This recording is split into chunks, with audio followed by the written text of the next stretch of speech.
Law department వాళ్ళు ఒక international criminal తీసుకొస్తున్నారు. పుష్ప అంటే పేరు కాదు, పుష్ప అంటే బ్రాండ్.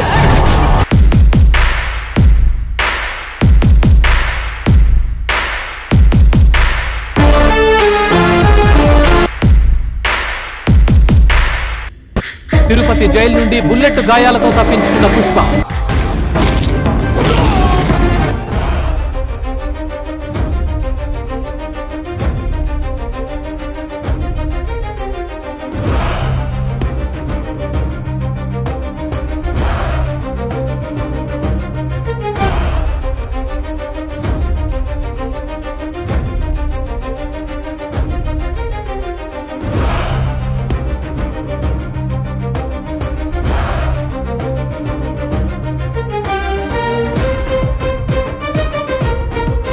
అల్లు అర్జున్ హీరోగా చేసిన పుష్ప పార్ట్ 1, పార్ట్ 2లు భారీ బ్లాక్ బస్టర్స్ గా నిలిచాయి.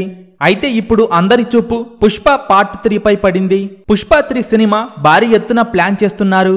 ఈసారి పుష్ప 3 ద ర్యాంపేజ్ లో చాలా గెస్ట్ రోల్స్ ఉండబోతున్నాయి. ప్రస్తుతం సోషల్ మీడియాలో వస్తున్న వార్తల ప్రకారం పుష్ప 3లో విజయ్ దేవరకొండ విలన్ గా కనిపించబోతున్నారని అంటున్నారు.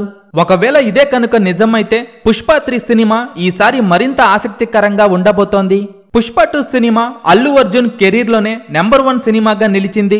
పుష్ప 2 వరల్డ్ వైడ్ గా 1600 కోట్లకు పైగా వసూలు చేసింది. ప్రస్తుతం సుకుమార్ రామ్ చరణ్ తో ఒక సినిమా చేయాల్సి ఉంది.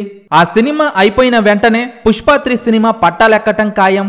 ఈసారి పుష్ప 3లో ఫహద్ ఫాజిల్, అనసూయ, సునీల్, జగపతి బాబుతో పాటు విజయ్ సేతుపతి కూడా ఒక స్పెషల్ రోల్లో కనిపించబోతున్నారని తెలుస్తోంది. ఇప్పటికే భారీ అంచనాలు నెలకొన్న పుష్ప 3 సినిమా రిలీజ్ తరువాత మొదటి రోజు ఎన్ని కోట్లు వసూలు చేస్తుందని మీరనుకుంటున్నారో కింద కామెంట్స్ రూపంలో చెప్పండి.